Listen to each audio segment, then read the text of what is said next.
Hello, my name is Marcus. I'm the compiler of a collection of therapy quotes entitled 1001 Windmills of the Mind, a collection of quotes taken from what's often called the psychodynamic or the psychoanalytic perspective, which long ago, as I understand it, was called philosophical medicine, because this perspective seeks to heal repetition compulsion due to trauma.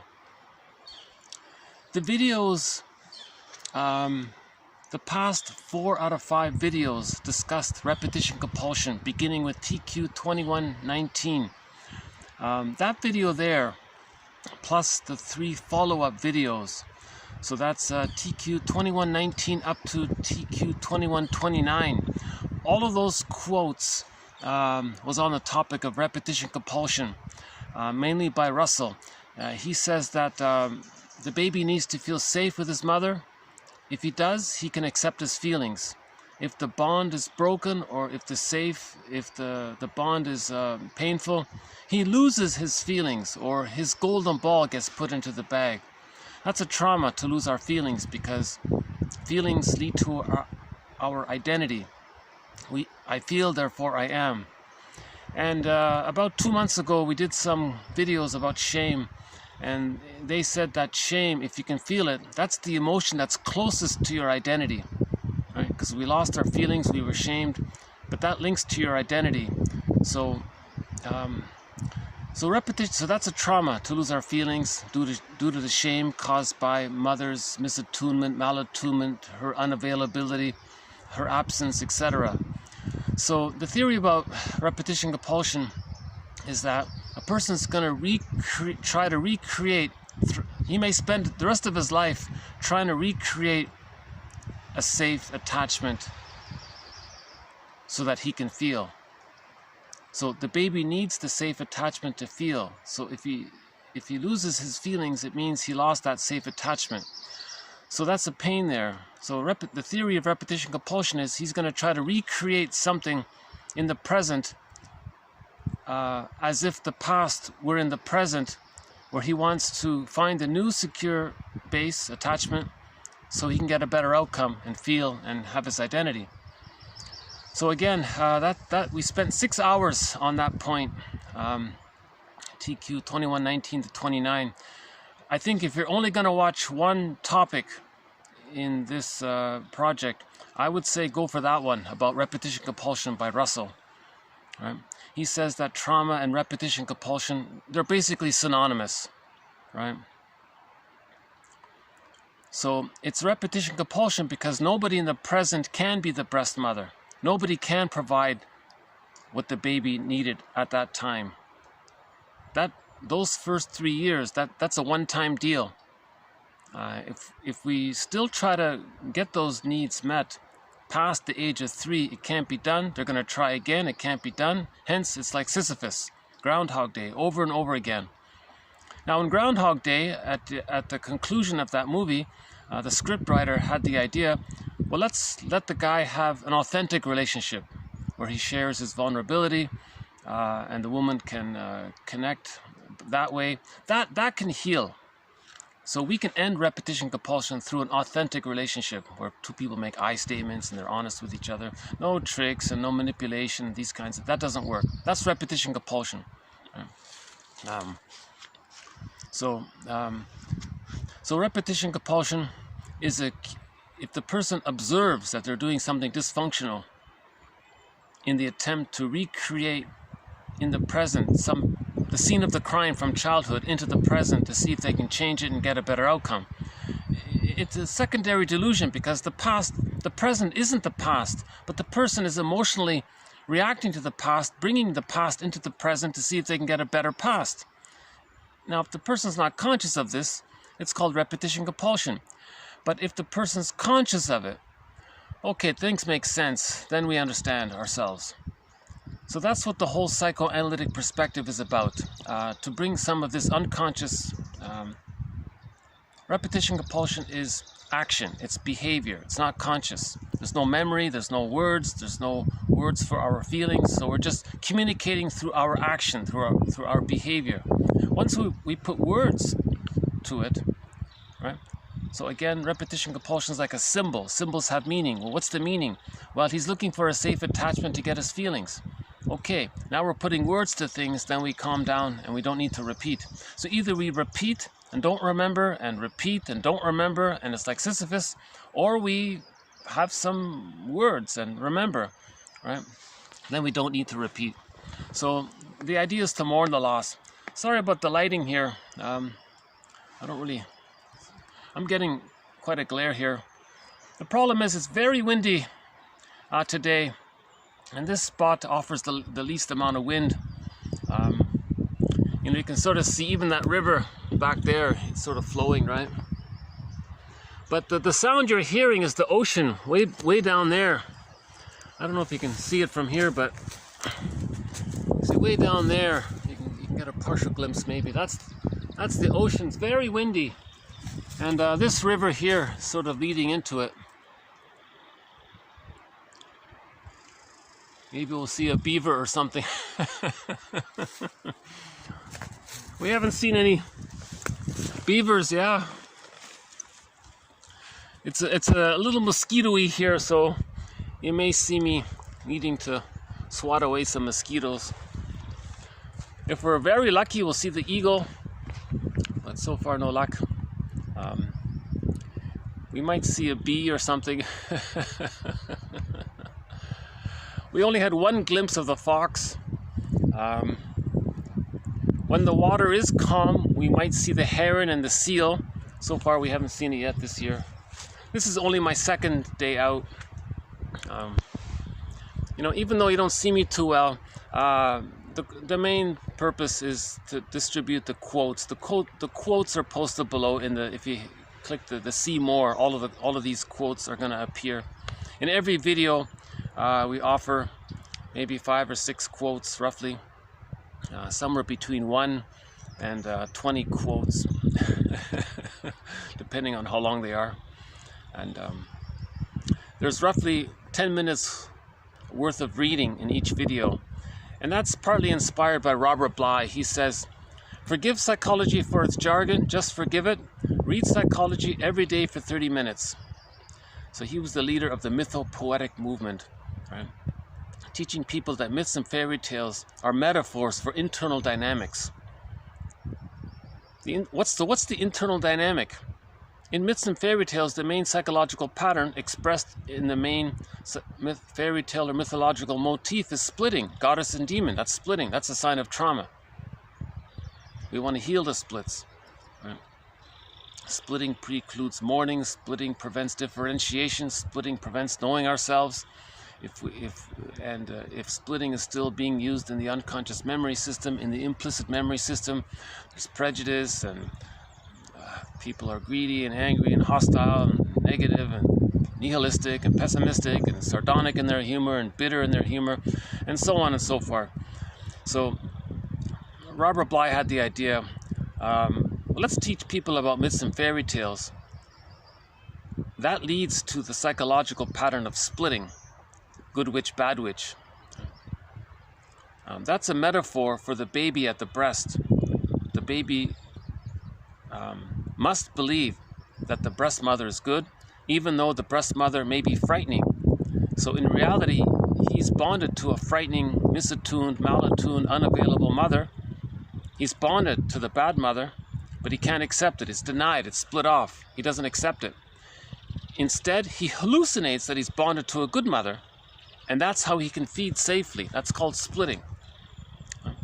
Now, if this is stuck, if the trauma's there at that early time in the child's implicit memory system, it's pre-verbal, it's imaginal, made with images and imagos. Things get wildly exaggerated, and because the baby's emotions are injected into the images that he creates of his parents, of his mother, if he's angry, the mother's angry. If the baby's enraged, the mother's enraged. If the baby wants to take in mother's milk and love, he thinks the mother, the witch, the giant, the raging witch wants to eat him. The book is called So the Witch Won't Eat Me. And Hansel and Gretel, the witch wants to eat the children, right? So myths and fairy tales are an attempt to talk about they use motifs, patterns, to talk about psychological dynamics. So myths and fairy tales are metaphors for internal dynamics. Right? So repetition compulsion is about finding a new, authentic relationship.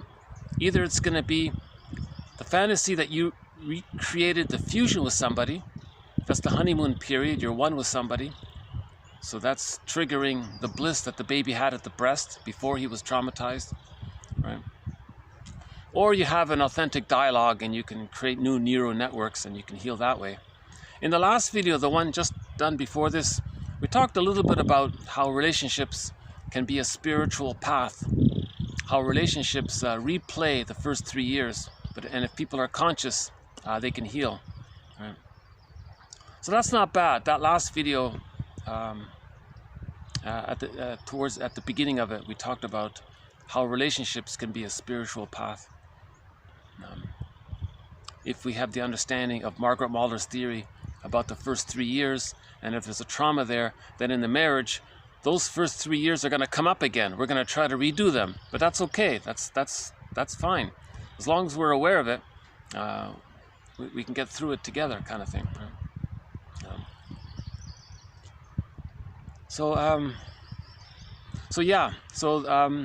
the last video was a little bit about relationships, and the last video we talked about projective identification, complicated grief as well. So that's not a bad video, about a 2-hour video. And then prior to that video, there are 4 videos on the repetition compulsion. How's this? Is this a little better? Yeah.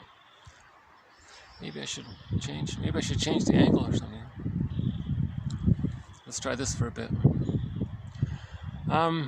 Honestly speaking, I just see a glare. I don't really even see myself, so I'm not really looking. I was thinking, maybe you can get the water view at the background. That's the main idea. Right?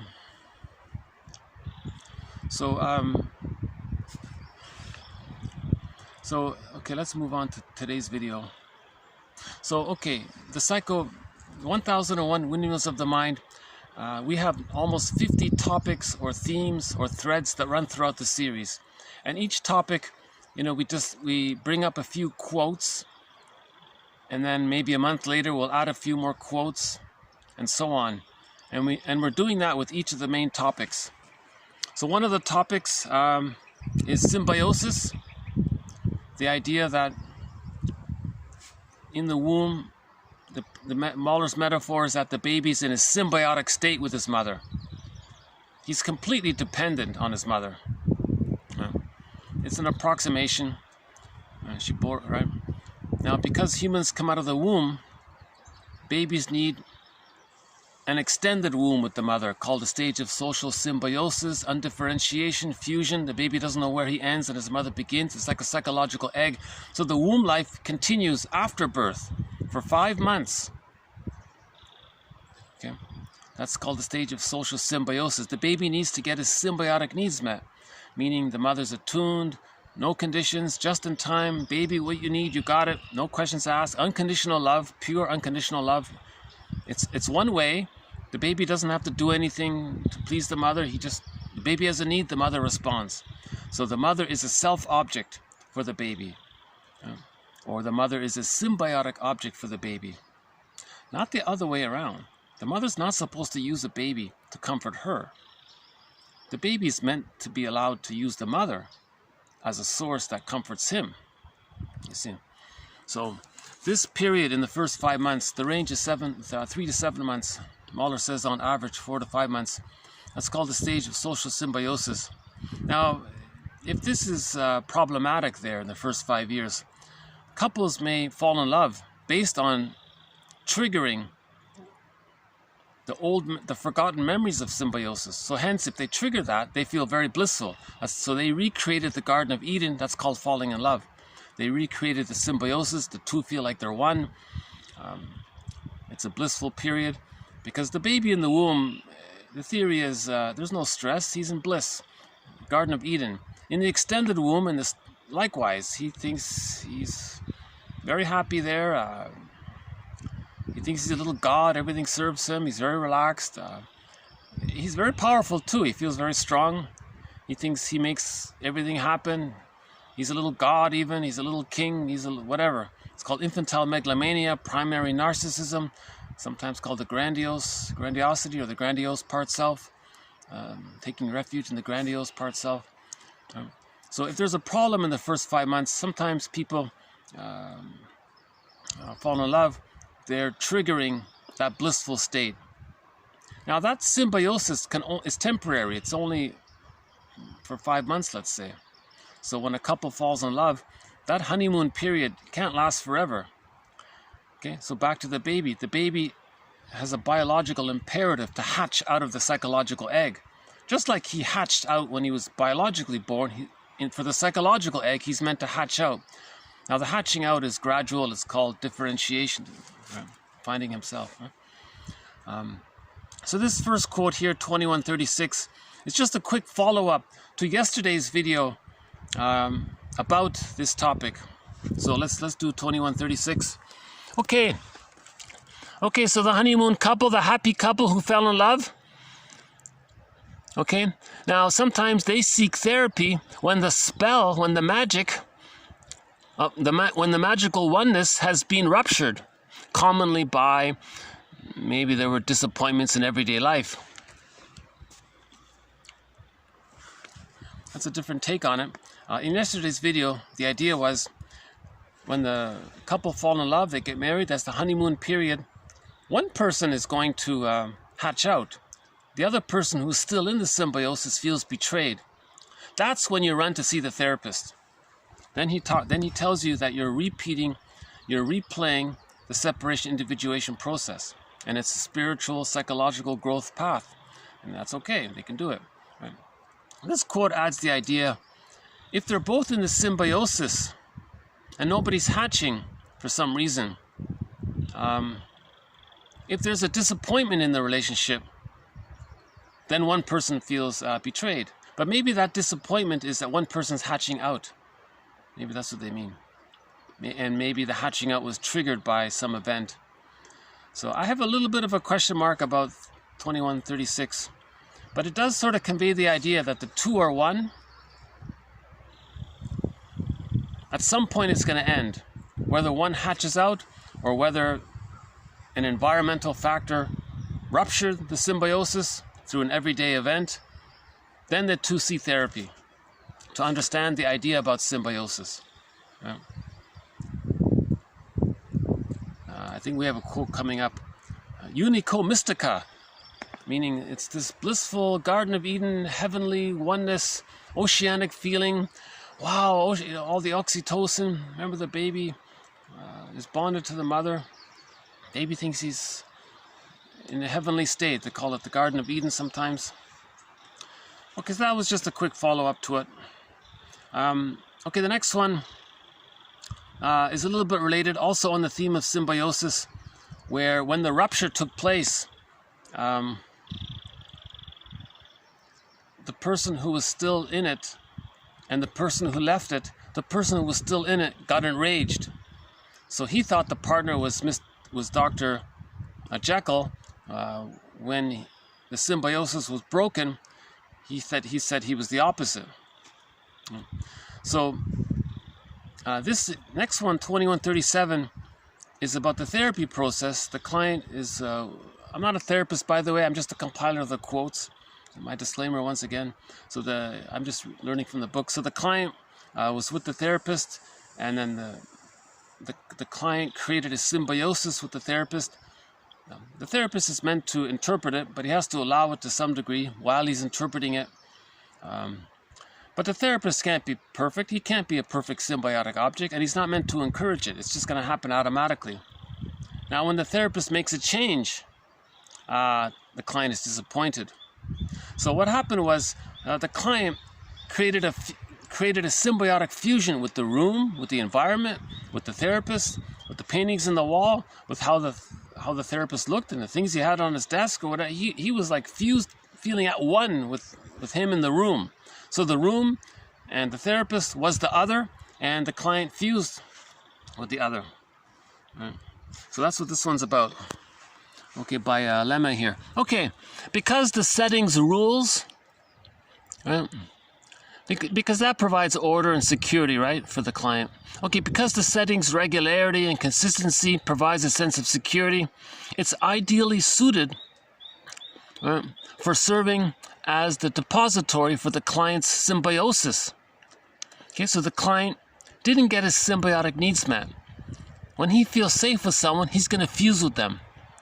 It is only when the setting is altered that the symbiosis, which may have been, quote, mute or unnoticed until then, is thus exposed. For example, the therapist changed her hairdo, intruding into the setting, changing the setting. That had stimulated fantasies in the client of quitting the therapy because the symbiosis was broken, thus ending the work, because she now saw the therapist as Mr. Hyde. Before she was Dr. Wonderful, now he's Mr. Hyde. Right? Yeah, someone said that in the movie Spellbound, they had that split. One doctor was, the guy that was Mr. Wonderful. They had a good doctor, bad doctor kind of thing in that movie, right?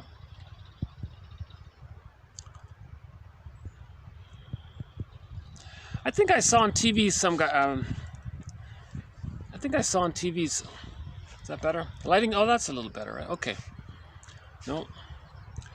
And I still haven't figured out this lighting thing. I think the guy bought some Lamborghini or some very luxurious, expensive car. He was sitting in it, and he fused with the car. He felt at one with the car, that the car and him were one. He could navigate the car like he was navigating himself. He couldn't tell the difference. He was fused there. Now, when there was some trifle, he found some trifle mistake in the car, and suddenly he wanted to get rid of the car.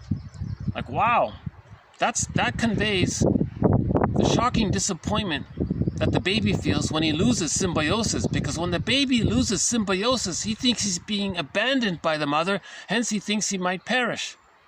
So that guy who bought the Lamborghini, he was fused with the car, one with it, he found the flaw in it, that broke the symbiosis, he hated the car and wanted to get rid of the car or something, you know? So that's a replay, that's a communication. That repetition compulsion communicates that when he was a baby, he needed symbiosis with the mother. It was broken and he felt enraged. Okay? That's a trauma. He's going to replay that trauma with the breast, with the car. He fuses with the car. There's a disappointment. He's enraged. His enragement at the car is a communication, is a mirror. Okay? Through his behavior, he's learning what happened to him in childhood. We're trying to bring behavior to words. Then we don't repeat. You see? So if he can observe his repetition compulsion as a mirror, put words to it, then he doesn't need to repeat. The reason he's repeating is because he's looking for memory. He's looking for words to bring up the memory. Then he doesn't need to repeat. You see? So this example here, 2137, if she's enraged by the small change in the setting, that's a communication that when she was a baby, the symbiosis, there was a broken, the egg was broken, and the baby felt terrified that he was going to be abandoned by his mother. That's the theory about the baby. The baby's one with the mother. If the mother's on the phone too long, the baby has no concept of time. He doesn't know if the mother's going to come back, or the baby doesn't think in 5 minutes the mother will get off the phone and feed him. The baby's terrified now. He thinks he might perish then and there. That's a trauma, right? Now that's forgotten. That's forgotten. No words for it. No acknowledgement of it. But it's there. How do we know it's there? By inference. The inference is he's going to repeat something in the present that resembles that disappointment with the mother, her being on the phone. Okay, in this case, he blurred with the car, one with the car, and the symbiosis changed, broken. He felt enraged. That's unrealistic. Why would a person feel enraged at being with a wonderful car and some small trifle was off? Like the client here wanted to quit because the therapist got a new hairdo or something, you know. Okay, So next one on symbiosis, and a very important topic here, symbiosis. A child's wish for fusion, meaning that's synonymous with symbiosis, undifferentiation, fusion, unico, mystico, the oneness there, the Garden of Eden, the bliss. Okay. Faber calls it, what do you call it again? The faith state, the blissful oneness. Okay, the child's wish for fusion with the mother, okay, may become a lifelong goal afterwards if there's a trauma there. The infant senses within himself a gap which he seeks to fill throughout his life. Okay, there's a gap. What's the gap? He lost his feelings. He lost his golden ball. He lost his identity. He feels empty, right? There's the gap that he feels something's missing. You see? So when the baby needs the fusion, the symbiosis with the mother to have his identity. If he doesn't have the bond with the mother, he loses his identity. Now this gap left in his ego, mind, psyche, okay, now how does he get it back? Well, he's going to want to recreate a fusional experience. Okay, so that's the scam of religion. Religion says, hey everybody, did you lose your golden ball? Well, look up TQ 2118. I won't go into it here. If you want to know about the link between religion and fusion, how religion tries to trigger the forgotten memory of bliss with the mother, and then you have a conscious experience of what you felt as a baby but forgot, but then you brought it up consciously and you go, wow, this is amazing. You call yourself a believer, you put money in the basket, and you do it and you do it again and again. Just because you trigger some old happy memory doesn't mean you travel back in the past and you change the past. You just triggered a happy moment in the past. That's the gambit or the scam of religion, right? Faber calls it the infantilizing process because they don't make you conscious. They don't want you to be conscious. Religion wants you to engage in repetition compulsion because repetition compulsion is trauma. They want the people to stay in trauma. The purpose of religion is to not help you heal from trauma, despite what they may say. The purpose of religion is just to trigger a blissful feeling you had. Okay, so what they're doing is the baby at the breast felt bliss, but it's forgotten. The guy at the podium says, imagine a breast in the sky. Goddess, heavenly, this goddess loves you, protects you, is there for you, that kind of thing. That's what the breast does. And then the person, and he uses hypnotic, evocative, poetic, imaginal language, the purpose of which is to trigger the feeling that you felt as a baby but forgot. So they want you to see the memory of the breast that you're not aware of. It's an image in the brain. They want you to create that image in the sky. So you're looking at the breast in the sky, and imagine you're one with the breast goddess sky, goddess breast, right? It's all fused there. And imagine you're one, it's there protecting you, you're one with it, unico mystica, wow, bliss, now you're a believer. Okay, that's why they say that the famous quote about religion being the opiate, right? Because it releases oxytocin. Now they're not telling you the gambit. They want you to be dependent. And they make money from it. It's mind control, mass control, people control. And there are other reasons for religion. But TQ 2118 talks about this by Faber. Or just read Faber's book, The Psychological Underpinnings of Religious Belief.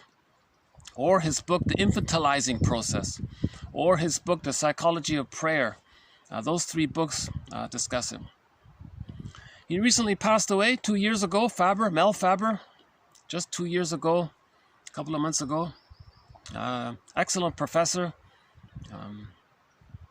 So we talked about him in that video, 2118.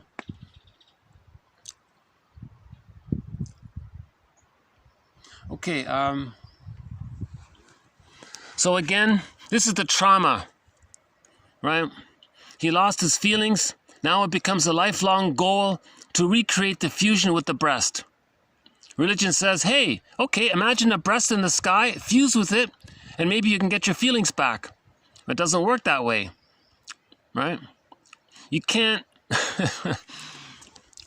nothing in the present, no fantasy in the present No person in the present, not even a therapist in the present, can be the breast mother. All the therapist can do is offer an authentic dialogue, and then we can make things conscious, and then we stop repeating. If we're conscious, we don't repeat. If we're unconscious, we repeat. We repeat because we're unconscious. That's the psyche's attempt to make us conscious. Repetition compulsion is an attempt to get us to be conscious of the trauma that we lost the bond, hence we lost the feelings. Then we feel the gap. We feel we lost our identity. That's a pain. That's psychic pain to have that. So we're trying to recreate in the present the past to see if we can get our golden ball back, our feelings back. It can't be done. And that's the idea, is to be conscious of this. So we have some choices once we're conscious of it, right? Okay, next one on symbiosis. The child's symbiotic high tracking, hypervigilance, super antenna, right? Watching every little thing. Interactive vigilance.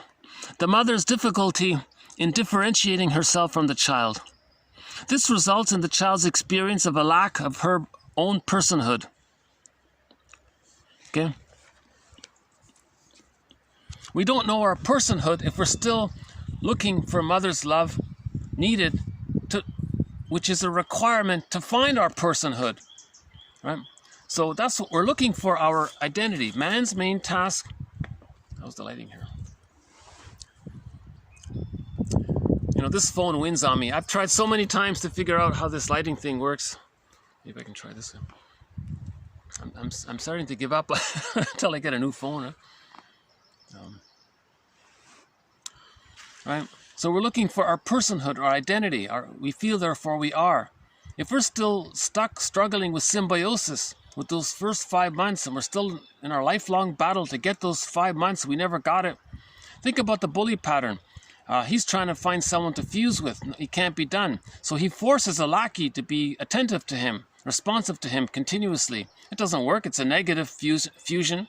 But the person with the bully pattern will settle for it because the baby would rather have a negative relationship than no relationship,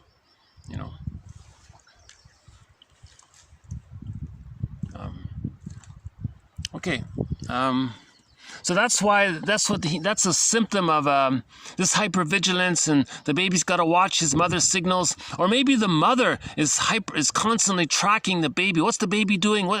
Where's the baby going? And or the child, let's say.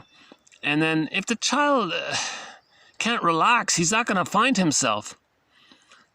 The mother has to accept. First, the mother has to give the baby his symbiotic needs. Then the baby hatches out at 5 months. When the baby hatches out, the mother can't hyper-control every little action of the baby. The baby's meant to have some freedom to explore. From 5 months to 18 months, he has a love affair with the world. He's a little god and he's running around. He thinks everything's about him. He's very excited. The mother's meant to just see and accept it. She's not supposed to reject it or control it too much. Just let the baby think he's a little god between 5 months and 18 months. If that happens, if he gets that, then at 18 months, the child will naturally lose the narcissism. Right? The infantile megalomania, all that will be dropped automatically. Then the child goes, oh, I get it. Right? Right? Okay, when the mother and infant demonstrate a seemingly fused negative symbiosis, meaning the baby can't hatch, they're bonded, but it's negative. It's the tar pit of a negative symbiosis. Okay, meaning mother is frequently intrusive, impinging, demanding, manipulating, hyper-controlling the baby, not permitting the baby to have any kind of spontaneous gesture or genuine smile or feelings or anything on his own, from his own feelings. This should highlight concern about the potential maladaptive patterning of this interaction. Okay? Meaning he's going to be dysfunctional later on. He's going to end up with the narcissistic pattern. If the mother's too controlling and demanding and impinging, the child feels shamed by it. The child identifies with the aggressor. He sees his shamed self onto others and then communicates to his mother in the mind. Look, mother in the mind, you shamed me. I'm going to show you through my behavior. That innocent, non-threatening substitute other, I'm going to see my innocence onto them, and I'm going to shame that person because I want to show you what you did to me. So a person with a narcissistic pattern is negative towards others because they want to communicate that when they were a baby, their mother was negative towards them. They want to communicate it to anyone, to themselves, to the world, to the mother in the mind, and to themselves, because if they can observe that they're being negative, if they have prejudice, that's an observation that the mother was negative towards them. Then they can realize the truth, right? That they didn't get their symbiotic needs met properly, right? So they want to get out of the negative fusion. So a person who's stuck in a negative fusion, it's one thing that the person never got fusion. That's the bully. Iago's like that. Very negative towards everybody. So if the trauma's between birth and if I hold the camera still, maybe the lighting will stay. But if I move a little bit, I seem to lose it. Huh? No. Oh, there's a bird. Some kind of bird there. No. Maybe just a crow or something.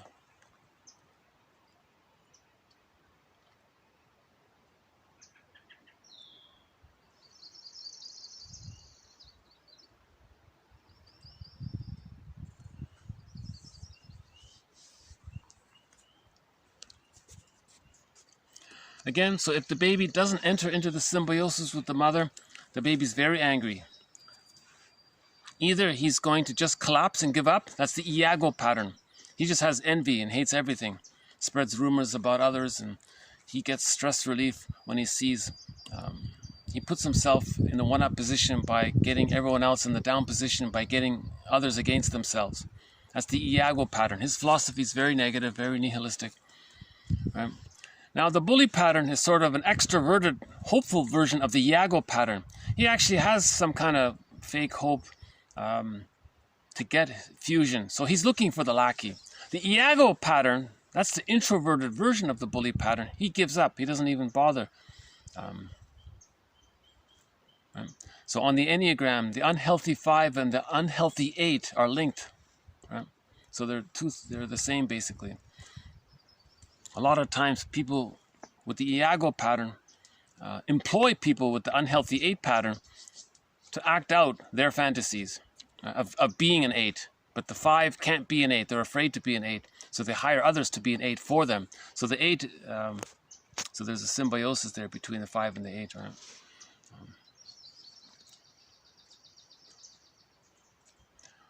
Okay, so, and there are other patterns. The bully pattern, the hostile, provocative attachment style. Karen Horney calls it the aggressive, vindictive type or something. There's the symbiotic character disorder. Now the BPD is a flipping back and forth between the bully pattern and the narcissistic pattern. So if the baby does enter into the narcissistic fusion with the mother, but it's negative, right? But it's flawed at the same time, it's a Swiss cheese version of it, he may flip back and forth between the bully pattern and the narcissistic pattern. Grosstein calls it, as I understand it, that's the BPD pattern. That's why it's so chaotic. The narcissistic pattern is generally quite consistent in their hate. Their main emotions, their energy is consistently channeled into hate, greed, envy, spite, vindictiveness, schadenfreude, power and control. Right? So they're pretty consistent because all of their energy is for this narrow range of emotions: hate, greed, envy, spite, vindictiveness, schadenfreude. They seek power because they want to put others down. Okay, so a person with a narcissistic pattern is very pessimistic and cynical because they're angry. Look, mother in the mind, you see how I'm negative towards others? I treat others as things because when I was a baby, you treated me like a thing. And I'm showing you how you treated me. So could you change your ways, mother in the mind? So the positive intention of negative magic gesture is because he has the fantasy that the mother in the mind will change her ways and give him the positive symbiosis he needs to differentiate from her. So a person with a narcissistic pattern has become the mother. That's painful. He's angry. He wants to get out. He wants emotional freedom from his mother. To get emotional freedom from his mother, he needs mother's love, but he's not getting it. So he's expressing his anger, but he doesn't have words for it. So he's showing her, meaning the memory of her in his mind.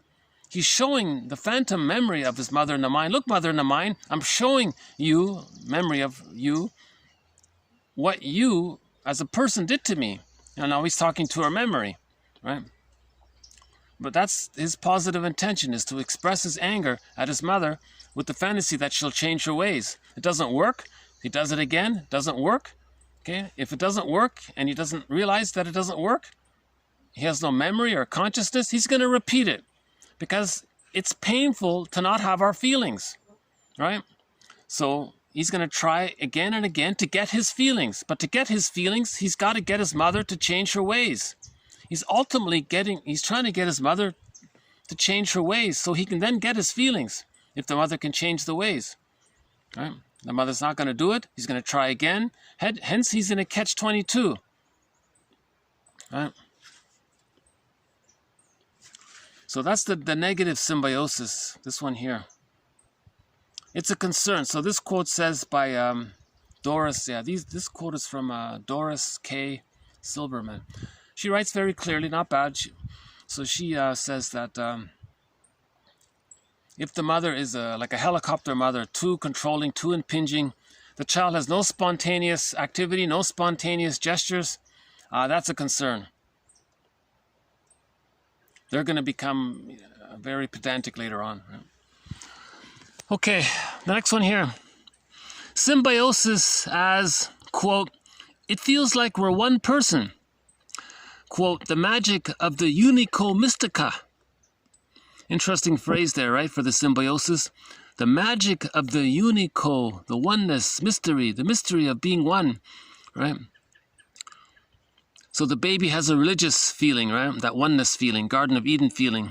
So the psychology jargon is unico mystica. Okay. Now religion just says, you're one with the breast in the sky, right? But it's the same thing. It's a replay of what you felt in babyhood time. Religion is recreating what you felt in babyhood time but forgot. That's called religion. That's it. Right? It's an infantilizing process. They don't want you to be conscious that you're engaged in a developmental need for symbiosis to hatch out to find yourself. Because the purpose is they don't want you to know your feelings, then you're dependent, then you don't have identity, you don't have rational thought. You're too emotional, it's easy to control you. Okay, she understood this wish as dominated by the lost union of early childhood due to either early frustrations. Okay, that's the negative symbiosis. She was too impinging, too manipulating, too engulfing. Early frustrations, the loss of the mother, she just wasn't around or unavailable, or both. Okay, so the wish, so this wish for symbiosis is dominated by the lost union of an early childhood. All right? So if we didn't get symbiosis, we're going to look for it. That's called romantic love. Right? Okay, next one here. Seeking to disconfirm unconscious beliefs. Oh, okay, but testing. Okay, it's a little change in topic here. Okay, we'll talk about false beliefs here. Okay, seeking to disconfirm unconscious beliefs through testing the analyst. Okay, so everybody is going to test their friend. Is he safe? Can I trust him? Does he know what he's doing? The book said every client has a test for the therapist. Is he safe? Does he know what he's doing? Okay, so part of the test is the client's going to show the therapist through his behavior, through his reenactment in the present, what happened in childhood. Can the therapist understand that? That's the test. So the client will act like the parent. The client will see himself as a child onto the therapist and then do to the therapist what the mother did to him as a child. That's the test. Can the client identify, call out identification with the aggressor? Can the therapist say, okay, you're showing me what your childhood was like. You're doing to me what your mother did to you. You're trying to communicate this to me through your behavior. That's part of the test. Part B of the test is he may accept that he's the unloved child, see the refusing mother onto the therapist, and then be pseudo-aggressive against the parent. Okay, so you didn't get your needs met from your parents, you know, and you're seeing me as a substitute parent, but that's not my job. My role is to make you conscious of what you're doing to heal the repetition compulsion. So he's the tour guide and all that. So that's part of the test, right? And the third part of the test is, can he understand false beliefs that the client has? Okay, for example, the client harbors not only unconscious wishes, okay, to get mother's love, to get the mother in the mind to change her ways, etc., to get the symbiosis with the mother, but also related to those beliefs, there are pathogenic beliefs, negative existential conclusions. So cognitively, he created some false beliefs around his unmet wishes. So from his painful feelings, he created painful thoughts. The painful thoughts came from the painful beliefs. So for example, he may have the false belief or the existential conclusion, quote, if I outdo my mother, if I become autonomy, if I have self-activation, if I'm happy, she will abandon me. Okay? So this false belief plays an important role in dysfunction or neurosis. All right? So a lot of babies have the belief that in order to win mother's love, they have to give themselves up. That's the title of a self-help book. The title is, Do I Have to Give Up Me to Be Loved by You? By Margaret Paul. Do I have to give up me to be loved by you? Every baby asks this question to their mother. So when the baby's nursing and the mother's misattuned, wait a minute, the baby's thinking, do I got to change? You're not happy. You're misattuned. You're rejecting me. You're withdrawing your love. Uh-oh, am I supposed to do something to win your love so that I can get your love? And so the baby thinks he's got to give himself up in an attempt to find some way to please the mother, because the mother's not happy. The baby wants to please the mother, thinking if the baby can make the mother happy, the mother will provide the love. It doesn't work. It's called failed empathy. No baby can be the mother to the mother. Yeah? So the baby has this false belief that if he breaks this arrangement where he stops trying to please his mother, if he tries to become autonomous, then he loses the connection with the mother. If the baby constantly is trying to be perfect, a perfectionist, a goodist, trying to win his mother's love, he still has the connection and the hope that one day maybe the mother will change her ways. But if he breaks that pact or whatever, and he says, well, hell with it, I'm gonna be like Orestes, I'm gonna find my own psychological birth, knowing that I didn't get mother's love. It's painful, but he'll do it anyways. He's going to face the belief, the persecutory anxiety, the furies, the massive anxiety is going to come up. The abandonment depression, the scream painting by Munch. All of those feelings are going to come up because the baby needs love to know himself. If he didn't get the love, how can he know himself? Some people say they're going to try anyways. So that's very difficult to do that. That's the story of Orestes. Right? So the false belief he's going to face is, okay, if I find myself, mother's going to abandon me. Well, that's the painful, that's the furies. So he's facing that, right? So does the therapist understand these kinds of things? That's the other test here. Okay, next one here. If the therapist has a secure attachment style himself personally, this appears to produce the best results. Now, of course, some therapists who originally had an insecure attachment style, but then did some therapy and created and earned secure attachment style as a result of therapy. So some therapists naturally have a secure attachment style. That's the ideal situation. But realistically, a lot of therapists became therapists, wanted to go into became interested in therapy because they didn't have a secure attachment style. So they themselves went into therapy, developed a secure attachment style.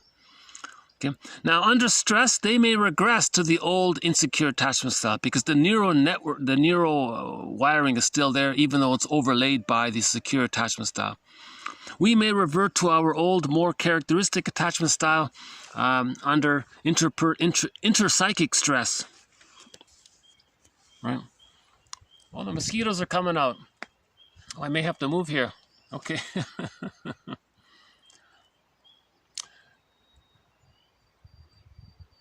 Yeah, it's calmed down here a little bit.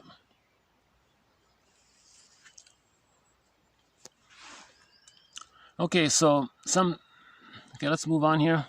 Also by Doris Silverman, she says, through his emotional eating, he preserved his battling, insistent, unhappy connection to his mother, solidified by their mutual obesity.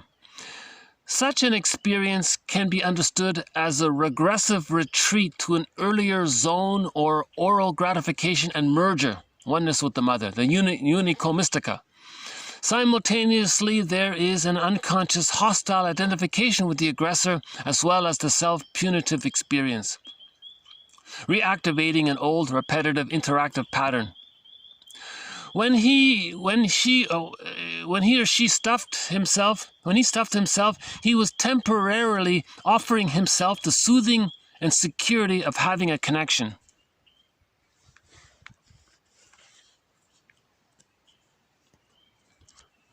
So I've just been using the main idea that that comfort food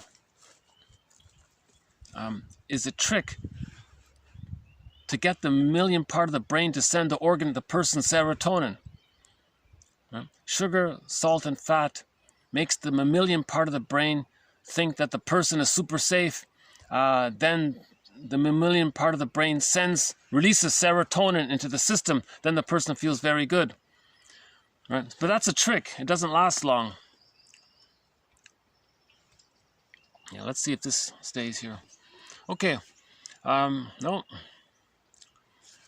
This has got to be the most temperamental, moody camera in terms of lighting.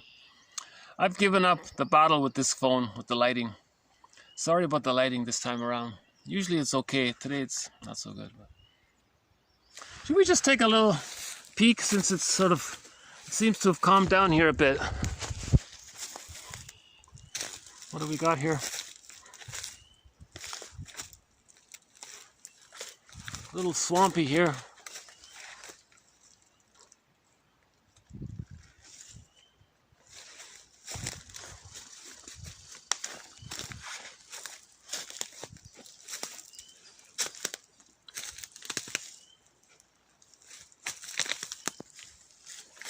Maybe at the end, it takes about 5 minutes to get to the ocean. So in a future video, I'll finally get a chance to do one of these videos with the ocean in the background. Yeah, the weather's been quite temperamental lately.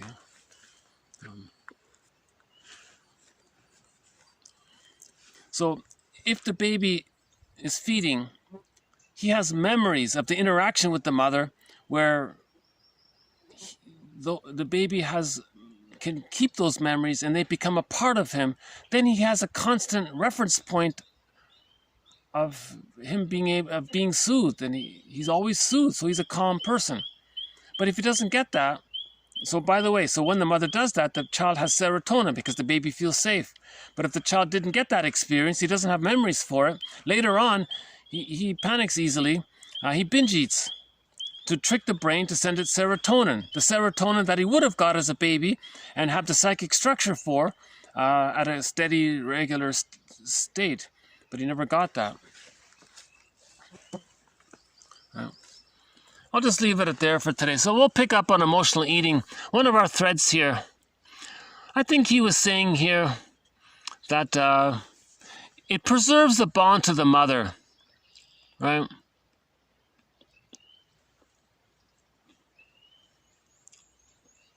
In other words, if you're an emotional eater, there's a connection. Emotional eating is a trauma from the mother, right? Emotional eating is a symptom from the trauma with the mother. So if you're engaged in the defense mechanism of emotional eating, that links to the memory of the trauma. But it's a repetition compulsion. So you're still, and it doesn't work. No matter how many cookies you eat, it's not going to take you back to the nursery, change what happened. The cookie doesn't morph into the breast, and then you change history, and then you feel better, and you morph back, and you travel back in a time machine to the it doesn't work. So then you try it again. It's like Sisyphus, you see. But the cookie is telling you that there's trauma at childhood. Emotional eating is a symbol. The symbol has meaning. The symbol of the cookie, meaning for emotional purposes, is that you didn't get the love you needed. So every baby needs sweetness with their mother, tenderness, kindness, softness, caress, sweetness with the mother. If the baby doesn't get sweetness from the mother, they can spend the rest of their lives looking for synthetic sweetness through the cookie. It doesn't work. Hence the repetition compulsion again and again and again, because the cookie is a symbol that the person didn't get original sweetness as a baby. So they created the symbol of the synthetic sweetness as a communication of missing out on the authentic sweetness. So Merriam-Webster talks about this. And Roger Gould as well in his book Shrink Yourself. So for more on emotional eating, check out Roger Gould's book Shrink Yourself. He means analyze yourself. Okay, last one here by Silverman. Okay, myths have always been with us and play a significant role in our unconscious thought. They continue to be handed down from one generation to the next because they resonate with our unconscious hopes, desires, fantasies, and fears. This paper discusses the Medusa Myth.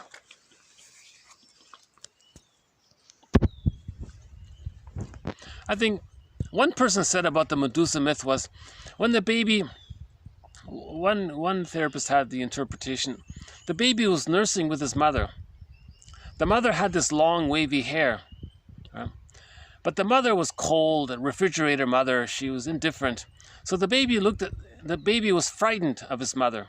Now the baby's fear, he distorted the image of the wavy hair into the snakes.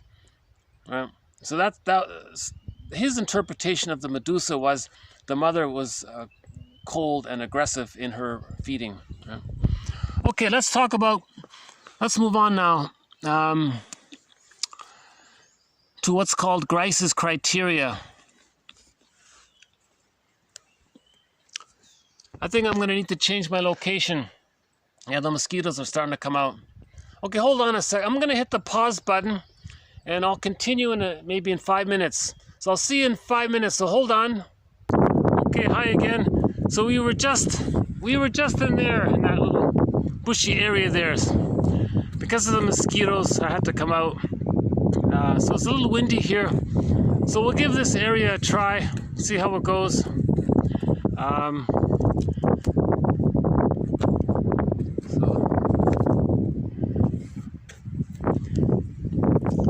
You know, this area is not part of the touristy area, so let's see if we can finish the quotes here. So we were talking about Grice just now. So Grice he's some kind of communication expert. He says if you're communicating, you want to do 4 things. You want your message to have quality. Okay. Quality, is it valuable? Is it truthful? And it's quality, right? Quantity, not too much, not too short. Okay. Be succinct yet complete, he said. The relation, what's the relation? Is it relevant? Is it on topic? Is it relevant? Right? And then the manner. Is your tone, is it clear and is it pleasant enough kind of thing. So I think 1001 Windmills of the Mind, I believe it to be strong in the area of quality. I think it's excellent, helpful, insightful quotes. The quantity, I admit, that the quotes are perfect in the quantity. These are gems, the quotes. My babbling on, my commentary, my discussion, my processing of them, I'm way off. I'm way too long. So that needs work. I think the relation, is it relevant to healing? Absolutely, it's relevant to healing. And is the manner? Well, he said clear and orderly. I bumble quite a bit. I stumble. I self-correct quite a bit. So I would say that needs work as well. My delivery needs work. But hopefully, you know, hopefully somewhere in the middle. Hopefully it's not too, my manner isn't too unappealing. But at the same time, I realize the average watch time for a video is about 1 or 2 seconds. The average watch length of any one of my videos is under a minute. I think the record is somebody watched it for 5 minutes or something. So I need a lot of work in my delivery. So I'm assuming by manner, I need to be a little more pleasant in my delivery, more smooth, more orderly, more, right? And the quantity needs to be more succinct. So I think the quantity and the manner need improvement, but the quality and the relevance I think are strong there, right? So that's what one author, Mary Main, that's her take on Grice's criteria. It's usually called Grice's maxims, right? Quality, quote, be truthful and have evidence for what you say if possible. Quantity, be succinct yet complete. Okay, relation, be relevant or perspicacious, right? Manner, clear and orderly. So this is what Mary Main was talking about, quoted by these two people here. Okay, next one also about food. Food is not the issue. So Roger Gould says this very strongly. It's not about the food. Right? In his book, Shrink Yourself, he has a big thing there. It's not about the food. All of this eating has nothing to do with the food. It's about emotions. It's about psychology. Right? So food is not the issue. Rather, it's the experiencing of feeling connected to love. Right? It's the search for love, basically. Okay. The indigenous people, they have a term for fusion and symbiosis.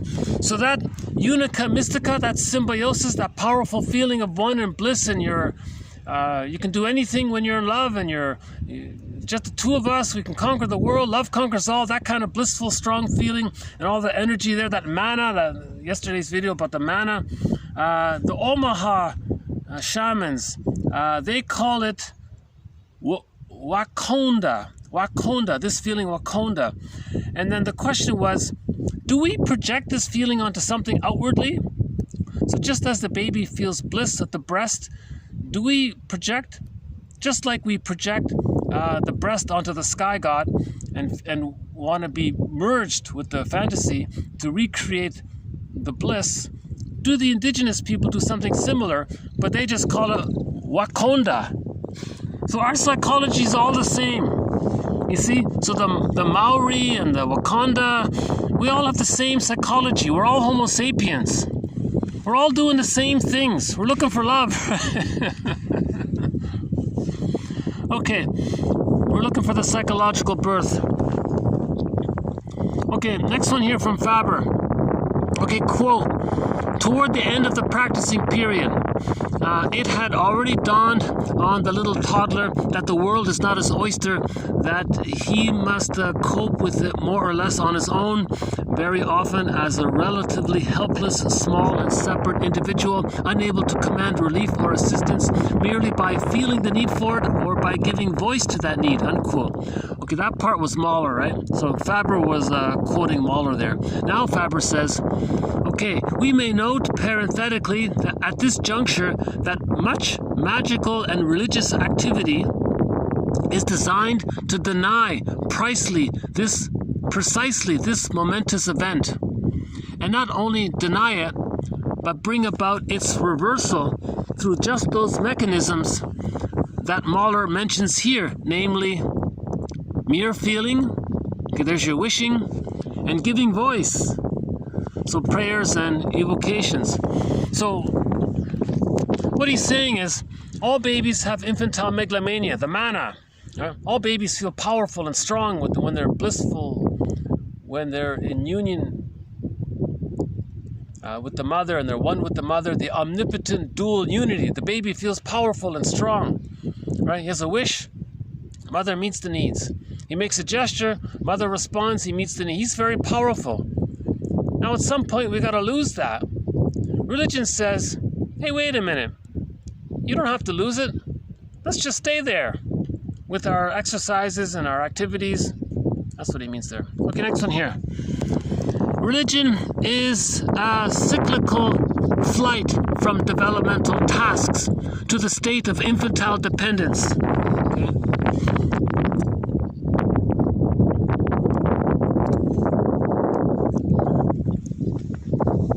So the purpose of religion is to keep you in that infantile. It doesn't want you to heal from arrested development. Religion does not want you to heal from arrested development. It wants to entrench and keep you there. Right? So religion, many babies are traumatized. Religion says, just stay like that. We can use that. That's useful, they say. Okay, next one here. Most of us know little about implicit memory, unconscious memory, the unconscious, because it operates outside of our awareness, so that we don't know about what's in the unconscious bag. But it is a persuasive influence in all our lives. So I include this one here, the jargon. Instead of unconscious, sometimes we say implicit memory instead of explicit memory. Implicit, pre-verbal memory is sometimes called implicit memory. We're not aware of it, but it influences us. Okay, two more quotes here. The next one comes from a TV show starring Richard Boone. He said a good thing, I think. He said to the guy, maybe I can see if I can imitate him. This is Richard Boone saying, if men have a common factor, it seems to me it's their ability to err. If a man's mistakes determine what he was, then what he does about those mistakes should determine what he is. I don't know if I said that too well. Let's do it again. If men have a common factor, it seems to me it's their ability to err. If a man's mistakes determine what he was, then what he does about those mistakes should determine what he is. Okay, end up on a proverb here. Distant water does not put out a fire nearby.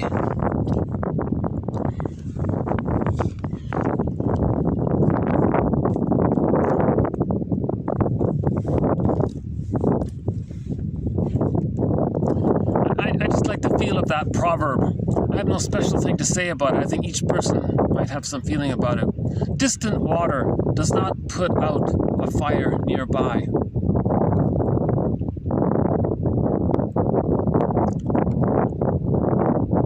So you'd like to have your friend near you, not so far away, maybe, for example, right? You know, maybe digital communication is not as good as real face-to-face communication, kind of thing, maybe something like that.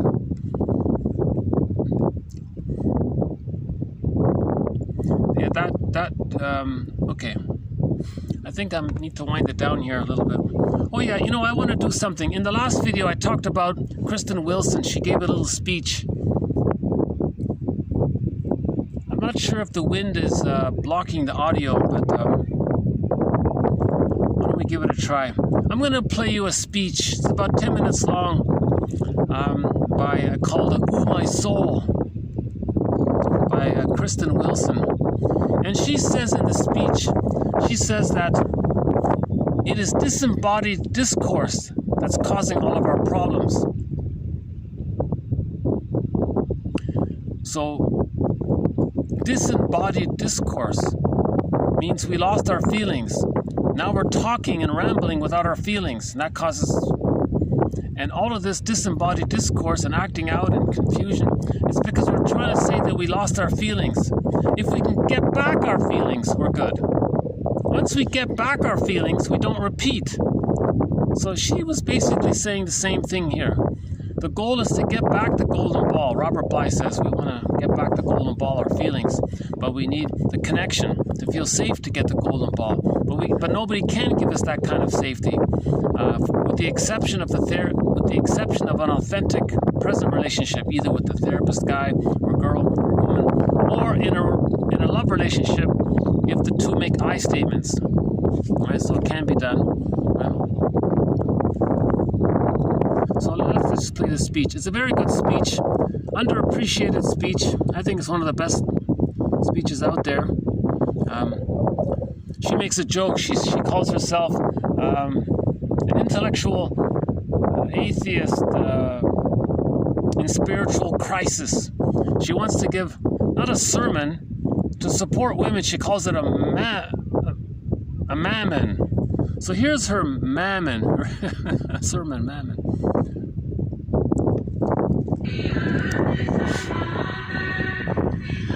Brothers and sisters, we are gathered here to discuss what must, if we shall succeed, be a spiritual revolution. An evolution from Homo sapiens sapiens, revealingly redundant, to Homo economicus will put Max Oschliger, to Homo naturalis. I will proceed directly to the heart of my sermon, which, for the sake of revolutionary gender reclamation,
it is. We must learn to listen with our hearts and our hands. If you are not in your body, you are not making sense. Literally. It is disembodied discourses that have got us into this crisis. We have worshipped the false gods of logic, progress, productivity, practicality. If destroying the earth for short-sighted economic profit is intelligent, reasonable, then please, God, make me a moron! This is a spiritual revolution about finding our ways back to the land, finding ways to be fed, spiritually fed. And it is not easy. I know.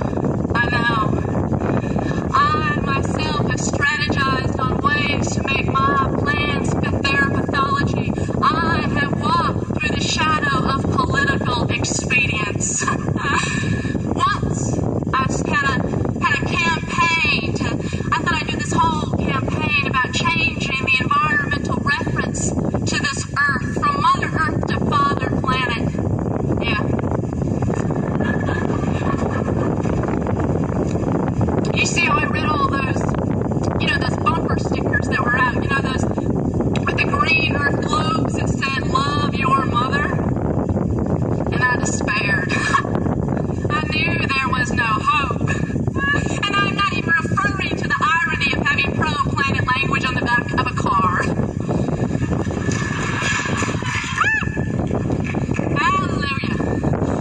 I am referring to the slogan, "Love your mother." It won't work. What? America hates its mothers. I thought of Mother's Day and the men who gave the mother of their children sentimental harlequin cards, then beat, rape, and silence them the other 364 days. No, I thought. No wonder we have an environmental crisis if we treat the earth the way we treat our mothers.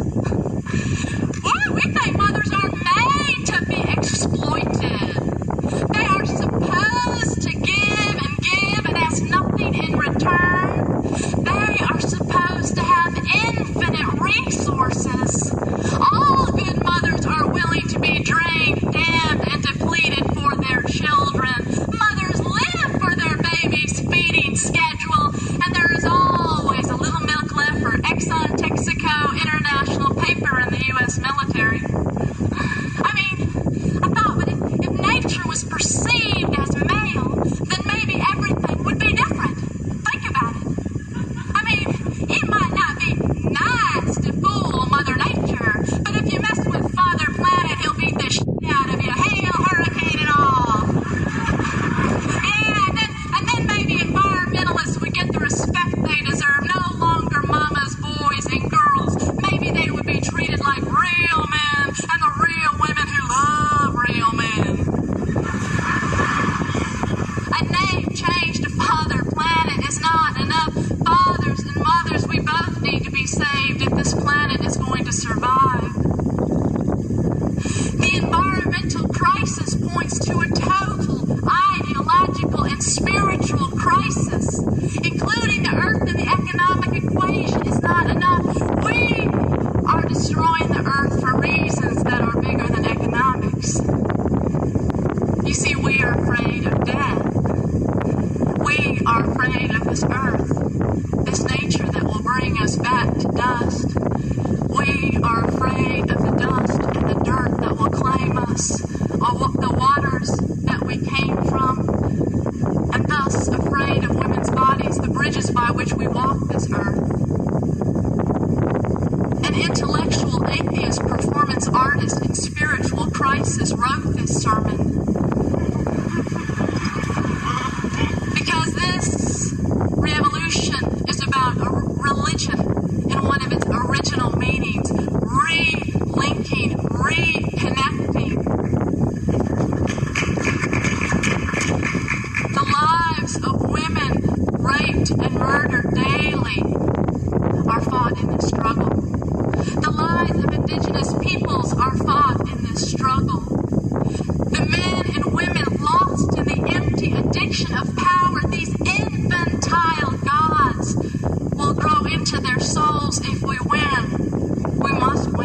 to feeling. We don't need to repeat the dysfunctional things. We don't need to express our anger at our mother on the environment and things like that. You know, and we don't have to be greedy. Because trauma leads to greed, right? Greed means trauma. Greed is a symbol of trauma. Greed is you're trying to get mother's love, but you can't get it, so you're greedy and you can't get it. It didn't work. Material means symbolic mother, religious mother. It didn't work, so you're greedy again. You're trying to heal from the pain, repetition, compulsion. No one wants to have that pain of not having their feelings, so they're greedy. They're trying to so once we feel all of this stops, right? Wide Earth first. open enough to keep you dry enough to keep you honest, prickly enough to make you tough, green enough to go on living, old enough to give you dreams.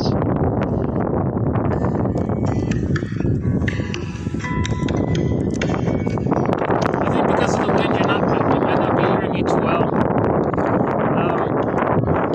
The program is called Gleanings of the Earth.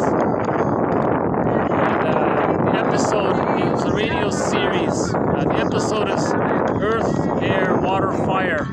It's about 30 minutes long. And that's what we're playing now. It's some songs and little quotes and speeches.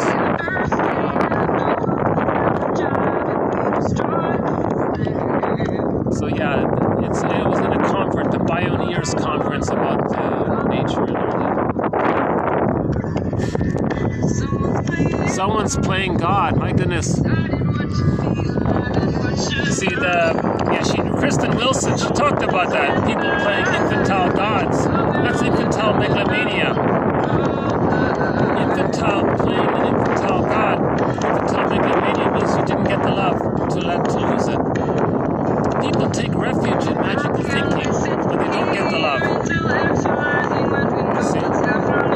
So every baby needs to get their needs met, then they lose the infantile megalomania phase. That's just a temporary phase from birth to 18 months. If there's trauma before 18 months, they're stuck there. Greed and envy, that's a symbol of trauma prior to 18 months.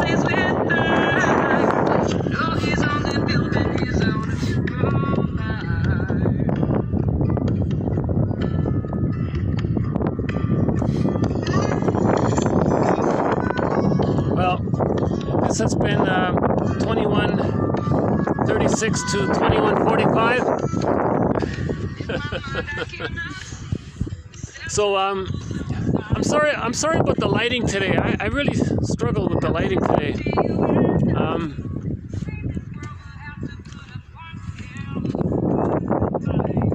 But we'll have more quotes on these different topics about emotional eating and symbiosis.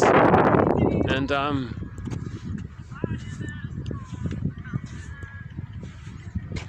any concluding thoughts here? I'm sort of still experimenting with where I can do these videos outdoors. It's hard to do when the tourists start coming. This is a new location here for me.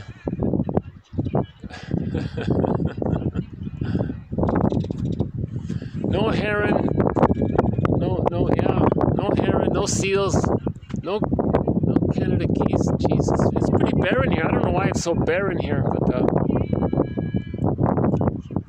but there's still some nature around, and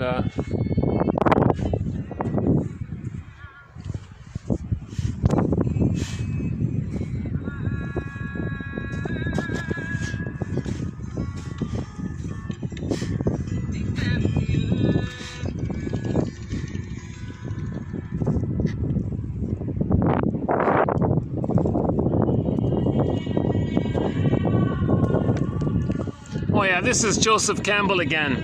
See, he's looking for mana. Listen to Joseph Campbell. Listen to this little clip here. This is Joseph Campbell coming up. Hold on a second. Say that what we're all seeking is a meaning for life. I don't think that's what we're really seeking.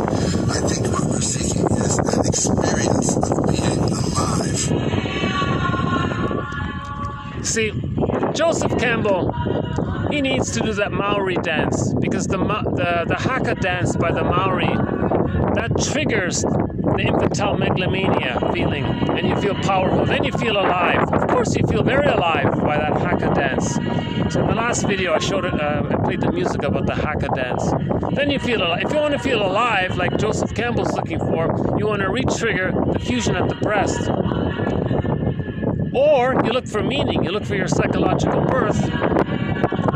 So I think Joseph Campbell was sort of caught in the middle there. He was looking for the psychological birth. I will not dance to your wardrobe. Oh yeah, this is a poem. I will not let my soul nor my bones. This next one here is called something I will or something. She made a poem here that it was alive once. I don't know if you can hear it. Hunted, stolen, stretched.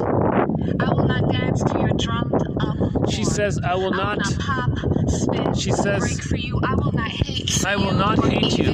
Hate you. She says, I will not kill for you. She says, Especially, I will not die for you. okay, what she's saying is, I will not mourn the dead with murder nor suicide. yeah, this is a very dramatic poem. This is actually a poem. Everyone is dancing. Everyone can be wrong. Life is a right, not collateral or casual. I will not forget where I come from. I will craft my own drum. Gather my beloved near, and our chanting will be dancing. Our humming will be drumming. I will not be played. I will not lend my name nor my rhythm to your beat. I will dance and resist, and dance and persist, and dance. This heartbeat is louder than death. Your wardrobe ain't louder than this breath.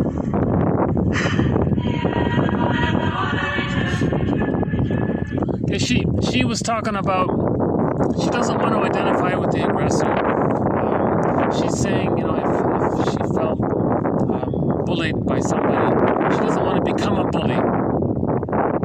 Nor does she want to hate the bully. So she said, I'm not going to hate for you. I don't want to hate you. I don't want to be like that, right? Yes, it hurts, but I don't want to become like that. So she's talking about trying to hold on. You see, the baby identifies with the aggressor when there's too much trauma. You see?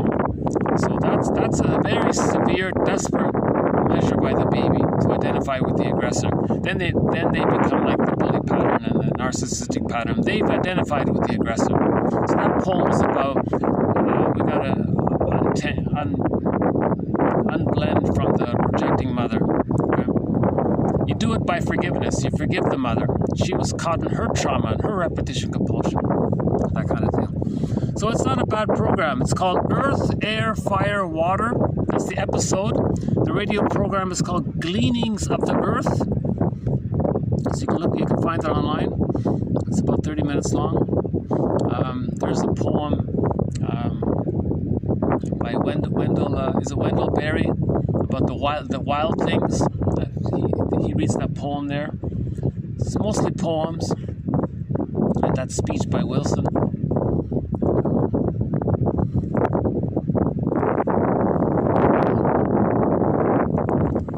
See the waves there?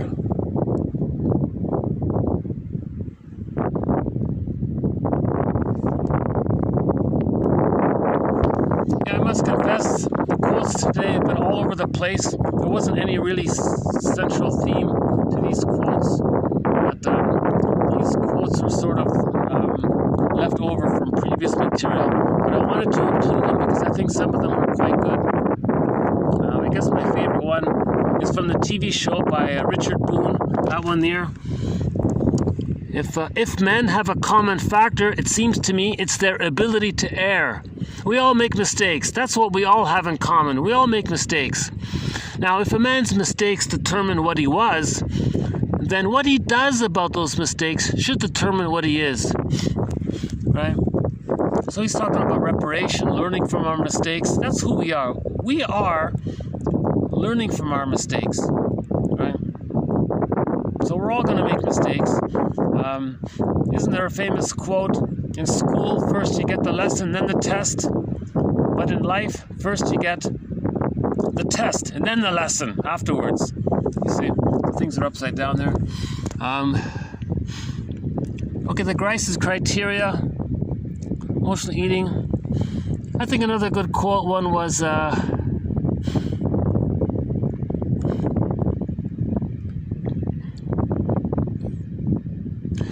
that one about the symbiosis was interesting. I thought the person was fused with the Lamborghini car. There was a flaw, then they hated the car. Wow, that is a communication. That when they were a baby, they were at one with the breast, fused with the breast, but the mother wasn't available. The baby was enraged. That was forgotten. He recreated it through fusion with the car, disappointment with the car, and feeling enraged. You see. Because realistically, yeah, I think those two quotes are pretty good. Anything else here? The testing one there.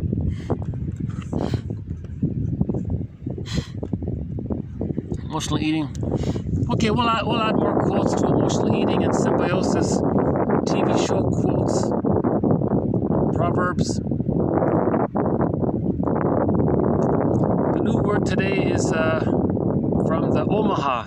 They call it Wakonda. Wakonda, that's the mana. That's that great feeling you feel when you're one with a powerful other. The prototype is the baby at the breast. So the baby feels Wakanda, mana, mystica, unica, unico, mystica. Right? The bliss, the heaven, the great power, right?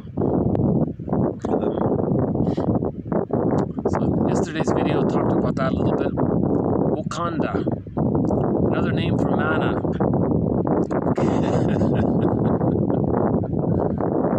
So when we fall in love, we feel some of that power and excitement and all that. So I think Joseph Campbell was looking for that. He was very intellectual in his mind. I think he had a kind of emotional, schizoidal thing going on. I would call him sort of a mid-range 5 on the Enneagram, sort of in the middle there. Okay, I'll hit the stop button here. That was the 1 hour and a half, yeah. Okay. I'll just turn the camera around, let you look at the nice glittering water for a minute.